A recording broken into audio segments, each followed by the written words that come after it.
Hoje, o nosso herói do dia é André Marie Ampère.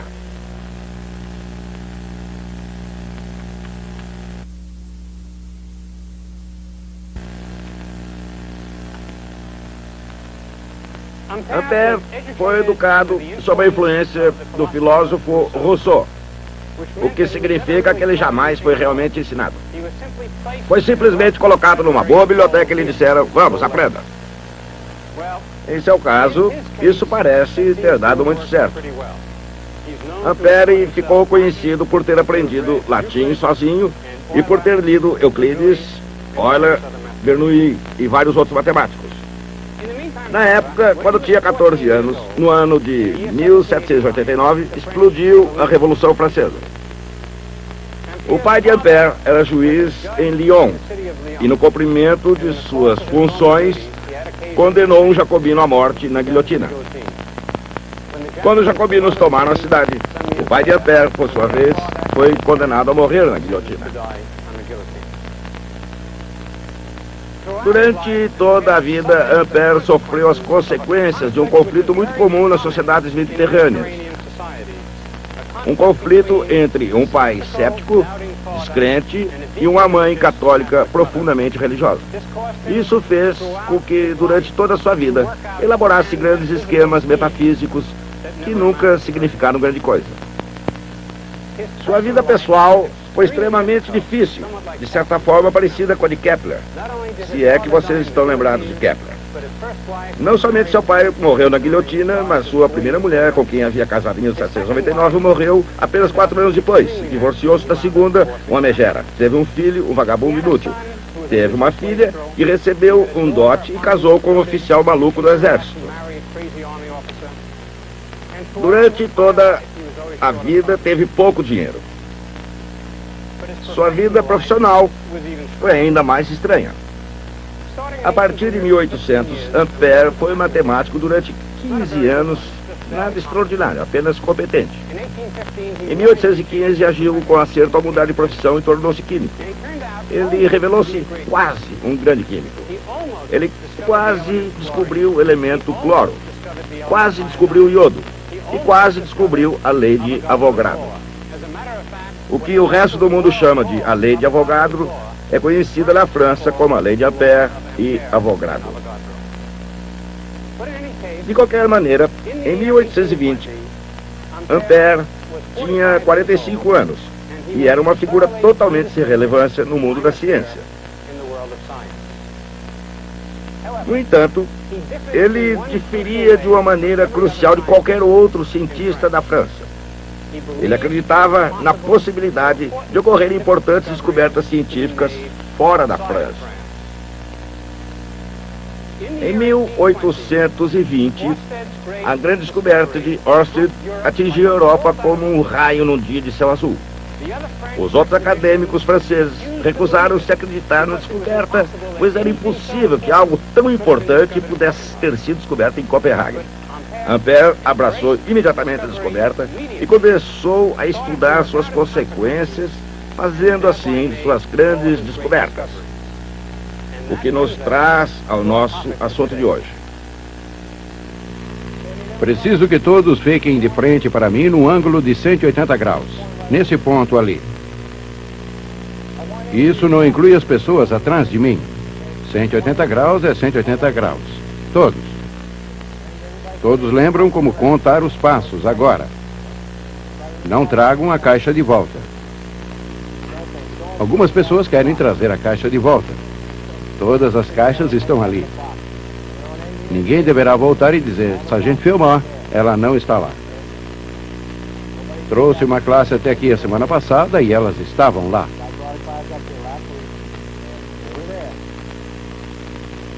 À primeira vista, esses fuzileiros americanos não parecem ter muita coisa em comum com um físico francês do século XIX, André Marie Ampère. Mas como muitas vezes acontece, aqui existe algo mais do que os olhos podem enxergar.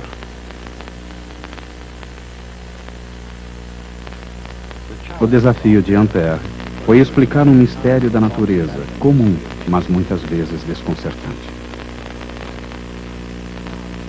O desafio desses fuzileiros é localizar algumas caixas muito bem escondidas em algum ponto dessas colinas. Embora os dois desafios estejam separados por milhares de quilômetros e cerca de 150 anos, a ironia é que ambos exigem a mesma coisa. Uma aplicação da natureza básica do magnetismo. Verifico o meu azimuth. Se sob minha linha indicativa diz 340 e ainda posso indicar meu azimuth em direção ao Cabo Salazar, sei então onde estou.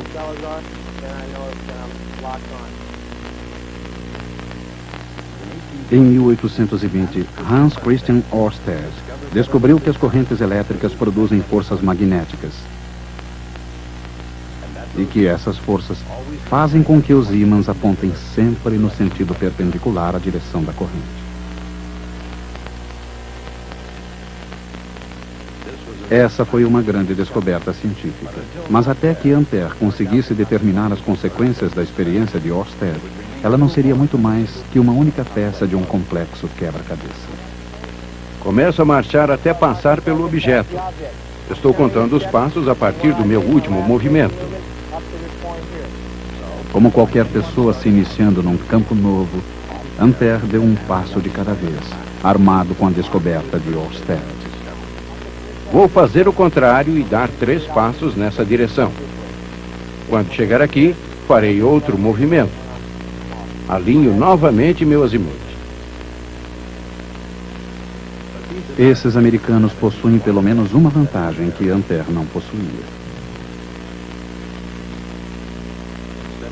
Em vez de trabalhar nesse ambiente pacífico e tranquilo, Monsieur Ampère começou sua carreira científica no sangrento pandemônio da Revolução Francesa.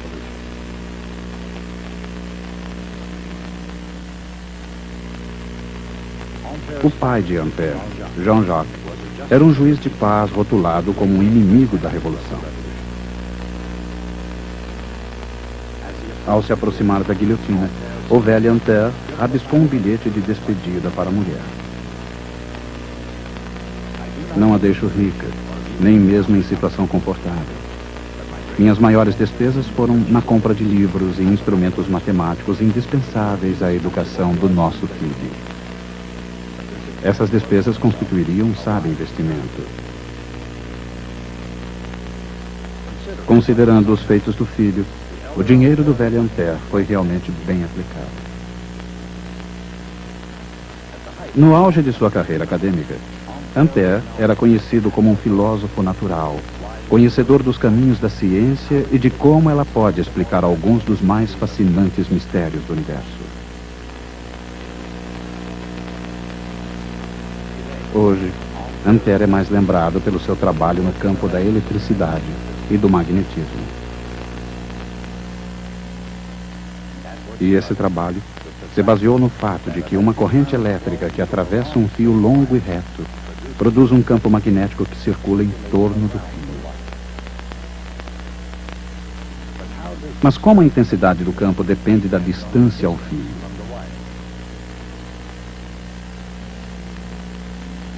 Se um minúsculo segmento de corrente elétrica pudesse existir, ele produziria um campo magnético proporcional ao quadrado do inverso da distância. A direção do campo está relacionada com a direção da corrente pela regra da mão direita, ou pelo produto vetorial.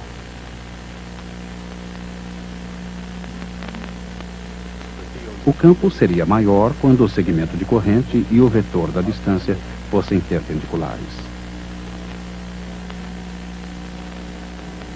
Mas correntes elétricas jamais podem existir em minúsculos segmentos.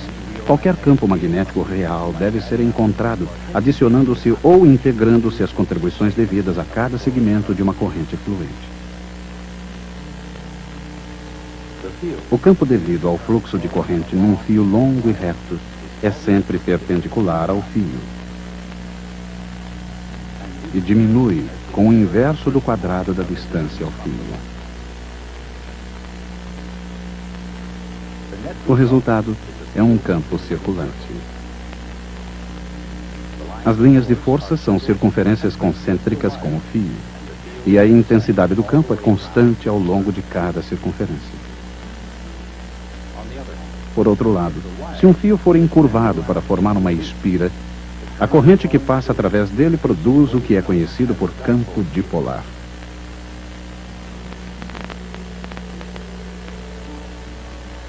Uma bobina helicoidal ou solenoide se assemelha a uma pilha de espiras elétricas.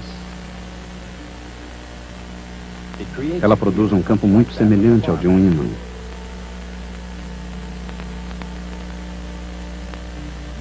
Se o solenoide for encurvado circularmente, o resultado é um toroide. O campo magnético de um toroide está completamente restrito aos limites da bobina. Não há linhas de campo externas. Líderes das brigadas de incêndio, segurem os seus mapas para que todos da equipe possam ver. Uma vez que eu tenha aberto corretamente, posso ir em frente e apontar. Fixo minha mão direita na esquerda. Mas, naturalmente, a Terra não é uma rosquinha. Seu campo é semelhante ao de um ímã em forma de barra, com fluxo externo suficiente para exercer força sobre a agulha de uma bússola. Para esses fuzileiros, a chave do sucesso é treinamento e o trabalho de equipe. É por isso que estão estudando as noções fundamentais de navegação com uma bússola.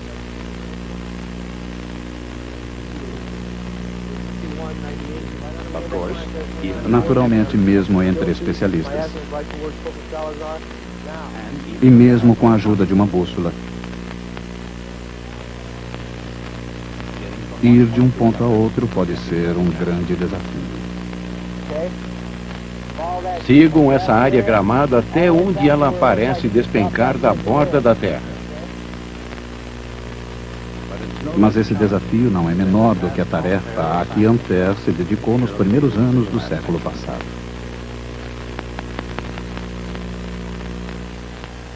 Ele levantou, por exemplo, a seguinte questão. Se um fio que conduz uma corrente exerce uma força sobre um ímã, será que exerceria uma força sobre outro fio condutor de corrente? Para responder a essa questão, vamos considerar os seguintes fatos. Uma corrente elétrica produz um campo magnético. E um campo magnético aplica uma força numa carga elétrica em movimento. Portanto, como corrente elétrica é nada mais do que cargas elétricas em movimento, segue-se que correntes elétricas aplicam forças magnéticas umas às outras. Correntes que fluem na mesma direção se atraem mutuamente. Correntes fluindo em direções opostas se repelem.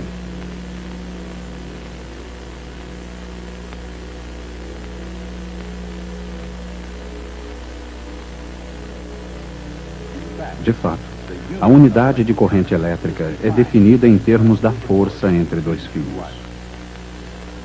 Ela é chamada de ampère e representada por A e às vezes por amp. Mas Monsieur Ampère fez algo ainda mais prático e decididamente mais profundo do que emprestar seu nome a uma unidade de corrente elétrica. Ampère criou a eletrodinâmica, a teoria segundo a qual o magnetismo é a eletricidade em movimento.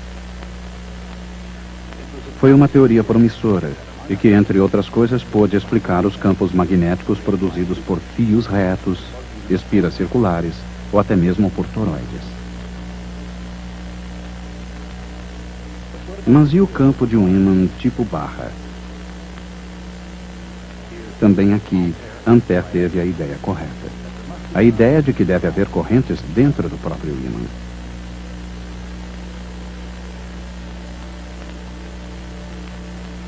Ele imaginou que cada átomo de um material magnético deve ter uma carga elétrica circulante que produz um campo magnético.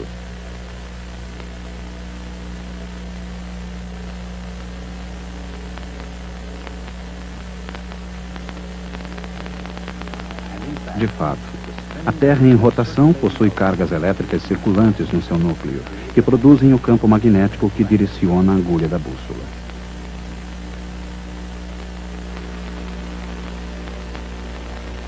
Assim, a força que faz com que uma bússola aponte sempre aproximadamente para o norte é semelhante à força entre dois fios condutores de corrente.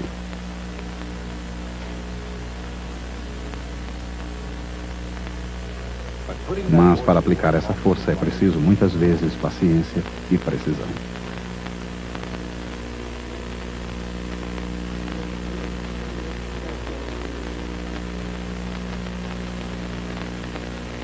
Para fazer uma medição de ângulos a mais precisa possível em grandes distâncias, uma pessoa observa a bússola e alinha outra pessoa à distância.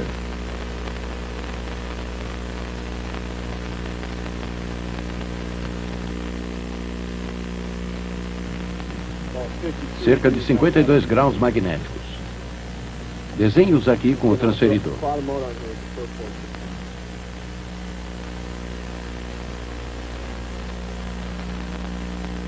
Esses fuzileiros estão recebendo uma lição inicial sobre o valor do trabalho em equipe, uma lição que pareceria ser valiosa também no campo da ciência. Se ela realmente o é, não foi compreendida nem por Ampère, nem James Clerk Maxwell, nem por Michael Faraday.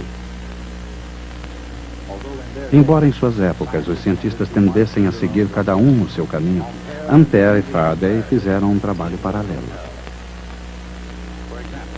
A caminho de seus maiores sucessos, por exemplo, no campo da eletricidade, ambos haviam se interessado pela química e sofrido uma enorme influência do trabalho de Sir Humphrey Tate.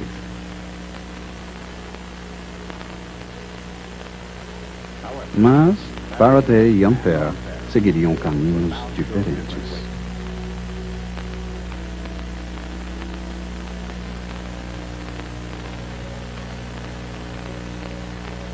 Enquanto Faraday era intuitivamente brilhante, Ampère era simplesmente brilhante no que se referia a números e símbolos.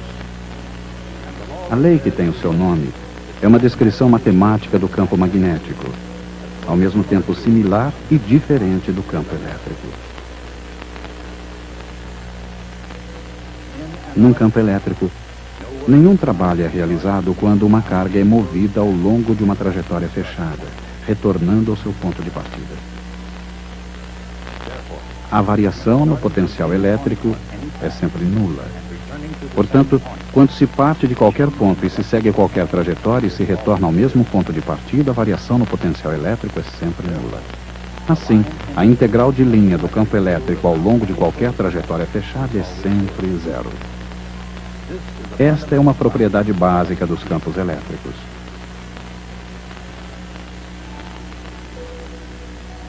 Os campos magnéticos são diferentes. A corrente num fio reto produz circunferências de campos magnéticos de intensidade constante. Como a intensidade do campo é constante em cada circunferência, a integral de linha de cada um pode ser facilmente calculada. Ela é igual a uma constante vezes a corrente no fio.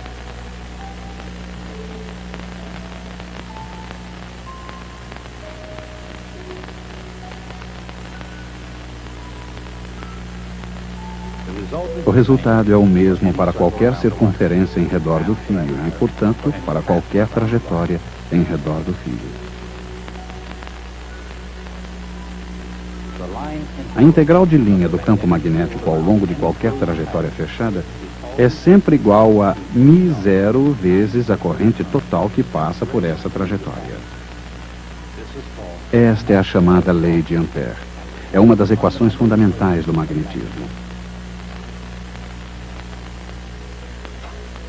E, como tal, desempenhou um papel crucial no trabalho de James Clerk Maxwell.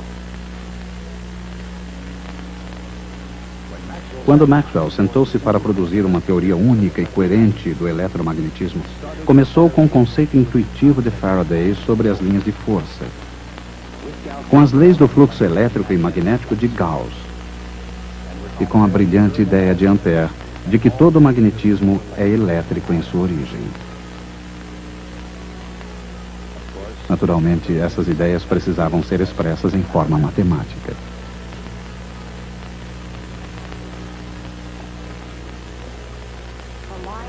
A integral de linha do campo magnético ao longo de qualquer trajetória fechada é igual a μ0 vezes a corrente elétrica total que atravessa a região englobada pela trajetória. Mas no que se refere aos campos elétricos, a integral de linha ao longo de qualquer trajetória fechada é zero. O fluxo elétrico através de qualquer superfície fechada é igual à carga total de seu interior dividida por ε0.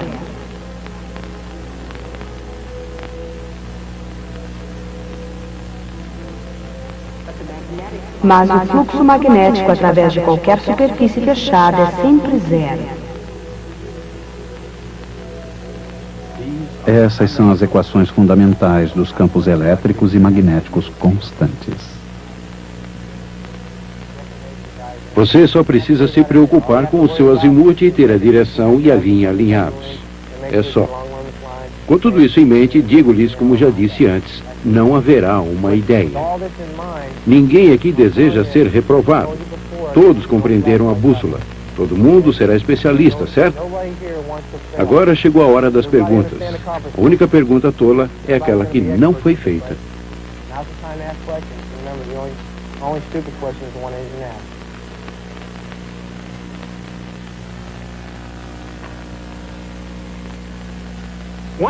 Quando Ampère percebeu que uma corrente numa espira circular produzia um campo magnético de formato semelhante ao campo de um ímã permanente, ele concluiu que talvez todos os campos magnéticos se devessem a correntes elétricas. Isto é, todo ímã permanente como esse possuía permanentemente correntes elétricas no seu interior produzindo campo. A ideia foi imediatamente rechaçada por um colega chamado Fresnel. Fresnel lembrou que os materiais que podem ser transformados em ímãs, o ferro e o aço, são reconhecidamente condutores elétricos medíocres e que quando uma corrente elétrica passa através de um mau condutor, ele provoca seu aquecimento. Se a ideia de Ampère fosse correta, então todos os ímãs estariam sempre quentes. Como não estão, ele deve estar errada. Mas ele deixou uma saída para Ampère. Ele disse, não sabemos absolutamente nada sobre o que acontece no interior dos átomos. Talvez as correntes que provocam o magnetismo ocorram de fato no interior dos átomos que constituem o material. Ampère abraçou essa ideia e desenvolveu uma teoria muito inteligente. Na época, acreditava-se na existência do éter luminoso. Ainda vamos ouvir falar muito nisso, mas de qualquer maneira, esse era o meio que se acreditava que a luz fluía através do espaço. Ampère imaginou que talvez o éter fosse composto de enormes quantidades de carga elétrica, tanto positivas quanto negativas, comumente em perfeito equilíbrio, de maneira que fosse completamente neutro, com exceção talvez do interior dos átomos. A sua ideia era a seguinte: aqui temos um átomo, e aqui temos uma carga elétrica atravessando o éter. As cargas positivas se movimentando em conjunto com as cargas negativas, o que produz um equilíbrio entre as duas e faz com que não produzam qualquer efeito. Mas uma vez no interior do átomo, elas podem se dividir. A carga positiva pode seguir numa direção e sair novamente. A carga negativa pode seguir na outra direção e sair novamente. O efeito da carga positiva seria uma corrente elétrica com uma carga positiva assim. O efeito da carga negativa seria uma corrente elétrica fluindo na direção oposta, já que as cargas são negativas. O efeito total num ciclo fechado da corrente teria um campo magnético exatamente assim. Isso significava que se os átomos de um pedaço de material tivessem todos esses círculos de correntes elétricas correndo na mesma direção, o material teria as propriedades de um ímã permanente. Essa é uma ideia muito interessante. Ainda hoje acreditamos em parte nela. Acreditamos que existem correntes elétricas no interior de átomos e que essas correntes produzem as propriedades magnéticas da matéria. Mas já não acreditamos em cargas formando um éter luminoso, como também não acreditamos nessa divisão dentro do átomo e saindo novamente. Esse quadro é uma esplêndida ilustração do fato muito estranho de que é possível, em ciência, ter uma ideia absolutamente brilhante e totalmente equivocada. Mas isso faz parte dos andaimes que estamos sempre montando a fim de progredir. Com o passar do tempo, opiniões sobre a importância dos eventos tendem a se modificar. Na história da ciência, heróis surgem e desaparecem, mas uma coisa é certa: o nome de Ampère fará sempre parte da linguagem corrente. Ok, até a próxima.